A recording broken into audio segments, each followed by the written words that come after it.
Hey, Nick is here. Today we're going to talk about articles, or rather about omission of articles. Yes, there are cases when we don't have to use any articles at all, and this is called a zero article. So let's jump right in. The first rule is that we use zero article before plural and uncountable nouns when we talk about all things in general. For example, apples are delicious. We are talking about all apples in the world. Water freezes at 0 degrees Celsius. This is true for all water everywhere.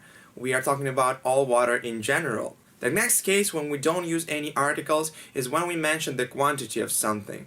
1 car, 3 cats, $10,000. And this rule works both for numbers and quantifiers. Many people, some pictures, lots of food. Except for quantifiers where an article is a part of the phrase, like in a little, a bit, a lot of, etc. We also don't use any articles with possessives. My brother, his bag, Michael's glasses. We just don't need to, because the noun is already defined by the possessive, so we know exactly which noun it is. Now, take a look at these phrases.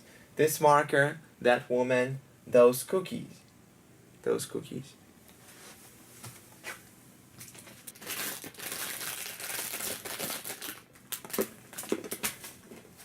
Why don't we use articles here? Can you guess? For the same reason as before, the noun is already defined by something, and in this case by a demonstrative pronoun. We point at something, so everyone can see or at least assume which noun we refer to. When we talk about things in the abstract, I go to bed early every day. We don't refer to a bed as a thing here. Go to bed means going to sleep. Or my brother's at home or at work. We don't think about buildings. Home and work represent abstract ideas. The same goes for prison, church, school, college, university, etc. We don't refer to those places as buildings. We think of them as facilities where a person is a part of the group.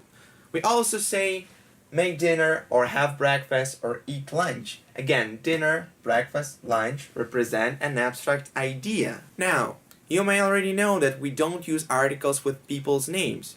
Well, it's the same with many other proper nouns. We don't normally use articles with names of cities, countries, states, streets, forests, mountains, islands, lakes, also with nationalities, languages, school subjects, sports, etc., etc. Honestly, it's almost impossible to explain every use of articles in English, and it differs from country to country and even from speaker to speaker, so don't really think of it too much. You might want to know some basic principles, but other than that, just observe the language, watch movies, read articles, listen to native speakers, and eventually you'll get there. So thanks for watching and see you around. Bye. One cat. Why the cats?